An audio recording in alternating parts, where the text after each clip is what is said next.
नमस्कार, मी ऍडव्होकेट हरदास लांडे. बघा, आम्ही कोर्टामध्ये काम करत असताना बरेचसे लोक काय करतात, आम्हाला वेगवेगळे प्रश्न विचारतात. बऱ्याचशा लोकांचा कॉमन एक प्रश्न असतो, कारण की कोर्टामध्ये सगळ्यात जास्त जे प्रकरण येतात ते जमिनीच्या वादाच्या संदर्भामध्ये प्रकरण असतात. मग बऱ्याचशा लोकांचा एक कॉमन प्रश्न असतो की सर, एखाद्याच्या प्लॉटवर, एखाद्याच्या जमिनीवर, एखाद्याच्या घरावरती बेकायदेशीर ताबा केला, अतिक्रमण केलं किंवा बेकायदेशीर जर त्याच्यावरती ताबा केला, तर पोलीस स्टेशनला गेल्याच्या नंतर पोलीसवाले याच्या संदर्भामध्ये गुन्हा दाखल करून घेत नाही किंवा कुठल्याही पद्धतीची कारवाई त्या समोरच्या व्यक्तीवर करत नाही. असं का? याच्यावरती कारवाई व्हायला पाहिजे, जेणेकरून बेकायदेशीर एखादा व्यक्ती दुसऱ्याच्या याच्यावर ताबा करतो, म्हणजे त्याच्यावरती अन्याय करतो, तरी सुद्धा पोलीसवाले त्याच्यावरती कारवाई करत नाही. असं का? किंवा कारवाई जर करायची झाली तर फार तर पोलीसवाले काय करतात, एक अदखल पात्र स्वरूपाचा एक एनसी फाडून घेतात, म्हणजे त्याच्यावरती कुठल्या पोलिसांना तपास करण्याचा अधिकार नसतो, फक्त तेवढी कारवाई करतात. त्याच्यावरती गुन्हा दाखल का करत नाही, असा कॉमन प्रश्न बरेचसे लोक विचारत असतात. तर आज याच प्रश्नाचं उत्तर आपण सविस्तर या व्हिडिओमध्ये बघणार आहोत. बघा, कसं असतं, कोर्टामध्ये दोन प्रकारचे एक कायदे असतात, एक तर दिवाणी प्रक्रिया आणि एक तर फौजदारी प्रक्रिया. आता बघा, फौजदारी स्वरूपाचे गुन्हे आणि दिवाणी प्रकारचे प्रकरण, या दोन्ही वेगवेगळ्या गोष्टी आहे. फौजदारी प्रक्रियाचे जे काही गुन्हे असतात ते सगळ्यांना माहिती आहे, तुम्हाला भांडण करणं, मारामाऱ्या करणं, म्हणजे शरीराशी संबंधित जेवढे काही गुन्हे असतात ते फौजदारी प्रक्रियेमध्ये येतात. पण तुमच्या जमिनीच्या संदर्भात किंवा प्रॉपर्टीच्या संदर्भात किंवा कुठल्याही मिळकतीच्या संदर्भात कुठलाही जर वाद असेल तर तो असतो दिवाणी स्वरूपाचा. मग काय असतं, पोलीसवाल्यांना फक्त जे काही फौजदारी स्वरूपाचे गुन्हे आहेत त्याच्यावरतीच गुन्हा दाखल करण्याचा अधिकार असतो. दिवाणी स्वरूपाच्या कुठल्याही वादावर किंवा कुठल्याही प्रकरणावर कुठलीही कारवाई करण्याचा अधिकार पोलिसांना नसतो. खरं तर कायद्यामध्ये दुरुस्ती करणं गरजेचं आहे, कारण की ही जे काही दिवाणी प्रक्रिया संहिता आहे, आता BNS मध्ये चेंजेस झालेला आहे, जी काही जुनी IPC होती, परंतु ही जी काही CPC आहे, CPC अजूनही इंग्रजकालीन आहे, जी काही 1908 ला इंग्रजांनी तयार केली होती, तीच CPC आपण आज रोजी वापरतोय. त्याच्यामुळे आजची परिस्थिती आणि 1908 ची परिस्थिती वेगळी आहे. तेव्हाच्या परिस्थितीनुसार तो कायदा बनवलेला आहे, परंतु सध्याच्या परिस्थितीमध्ये काय झालेलं माहितीये का, बरेचसे लोक या गोष्टीचा फायदा घेत आहेत की जर अशा कुठल्याही पद्धतीचा बेकायदेशीर एखाद्याच्या प्लॉटवर ताबा केला, घरावर ताबा केला, जमिनीवर ताबा केला, तर कुठल्याही पद्धतीची कारवाई होत नाही. त्यासाठी दिवाणी कोर्टात जाऊन दाद मागावं लागते. दिवाणी कोर्टात गेल्याच्या नंतर प्रकरण दाखल करावं लागतं आणि दिवाणी कोर्टात गेल्याच्या नंतर तुम्हाला सहजासहजी कुठलाही न्याय मिळत नाही. त्याचं कारण काय आहे की तुम्ही गेल्या की तुम्हाला कुठलाही न्याय मिळणार नाही. त्याच्या संदर्भात तुम्हाला 10 वर्ष, 20 वर्ष, 30 वर्ष एवढे दिवस वाट बघावं लागते आणि एवढे दिवस थांबण्यासाठी कोणाची मानसिकता नसते. ह्याच गोष्टीचा गैरफायदा काय करतात, जे काही सध्या जे काही माफिया लोक आहे, हा जो प्रकार आहे ताबा करणं, ताबा करून जमीन ताब्यात घेणं, घर ताब्यात घेणं किंवा प्लॉटवर ताबा करणं, हा जो प्रकार आहे सरासरी ग्रामीण भागात तुम्हाला कुठेही आढळणार नाही किंवा ग्रामीण भागात कुठल्याही व्यक्तीनं की एखाद्याच्या घरावर, प्लॉटवर किंवा जमिनीवर ताबा केला, या तुरळक उदाहरणं तुम्हाला बघायला मिळतील. पण याच्यामध्ये शहरामध्ये हे जे प्रकार आहे ना, फक्त आणि फक्त याच्यामध्ये कुठलाही गुन्हा दाखल होत नसल्या कारणाने हे प्रकार शहरामध्ये खूप मोठ्या प्रमाणात वाढलेले आणि याच्या हे प्रकरण प्लॉटवर ताबा करणे, त्याच्यावरती ताबा करून शेड मारणे किंवा जमीन ताब्यात घेणे किंवा घर ताब्यात घेणे, हे करणारे लोकांच्या टोळ्या शहरामध्ये तयार झालेले आणि त्यांची एक सिंडिकेट आहे.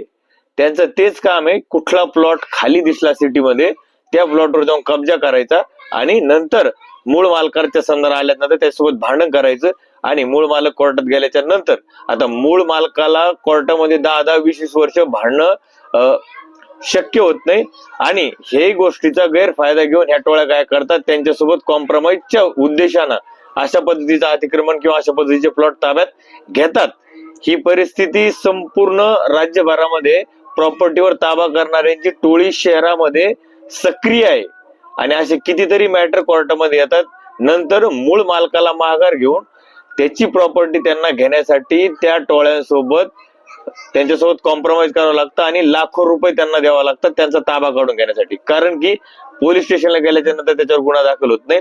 ही परिस्थिती आज रोजी राज्यभरामध्ये सगळ्या शहरामध्ये, कारण की प्लॉटचा भाव हा 20-20, 30-30, 40-40 लाख रुपयाला एक एक प्लॉट असतो आणि 5-10 लाख रुपयासाठी किंवा 5 लाख रुपयासाठी मूळ मालक या संदर्भात 20 वर्ष किंवा 30 वर्ष कोर्टामध्ये चक्र मारण्याच्या मानसिकतेत नसतो.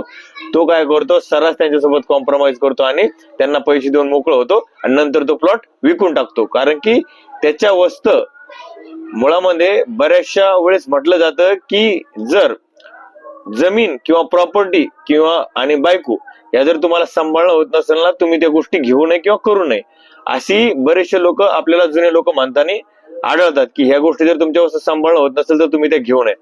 आता ती परिस्थिती खरी होताना दिसते.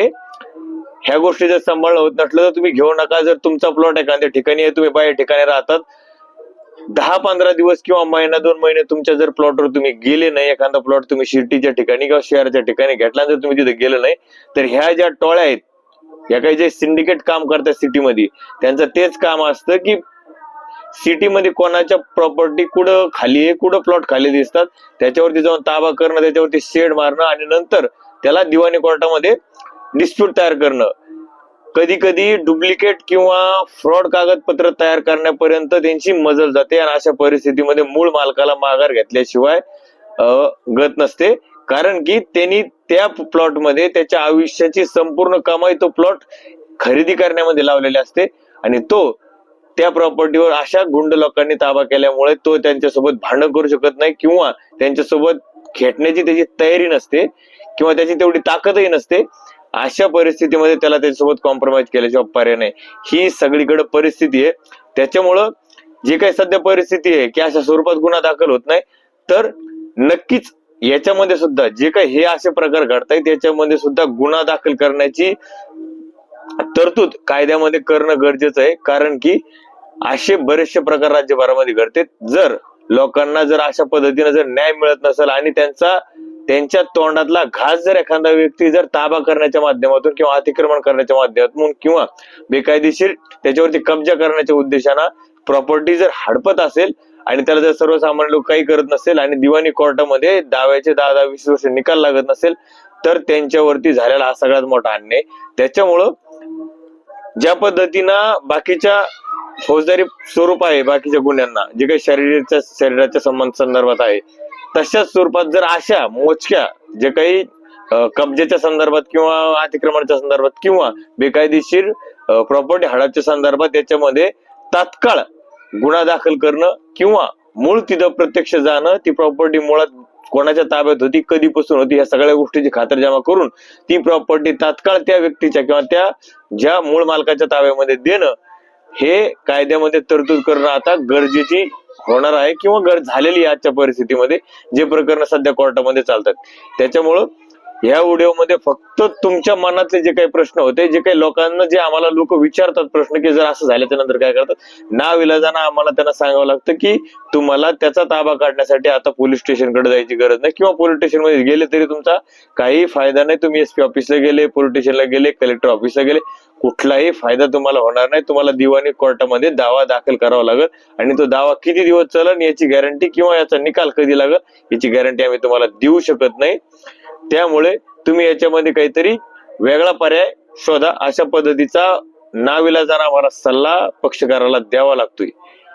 पण जर याच्यामध्ये कायदे दुरुस्ती झाली आणि याच्यावरती जर तात्काळ अन्याय झालेल्या व्यक्तीला जर न्याय मिळणार असेल तर अशा पद्धतीने कायद्यामध्ये दुरुस्ती करणं गरजेचं आहे. आणि हे मोजके प्रकरण याला फौजदारी स्वरूप देणं, याच्यामध्ये गुन्हा दाखल होणं, ह्या गोष्टी त्याच्यामध्ये ऍड करणं गरजेचं आहे. कारण की जो काही दिवाणी प्रक्रिया संहिता कायदा तो 1908चा आहे, खूप जुना आहे. तेव्हाची परिस्थिती आणि आताची परिस्थितीमध्ये खूप फरक आहे. त्याच्यामुळे अशा पद्धतीच्या प्रकरणामध्ये गुन्हा दाखल करण्याची तरतूद करणं कायद्याने गरजेचं आहे. ही आता काळाची गरज आहे.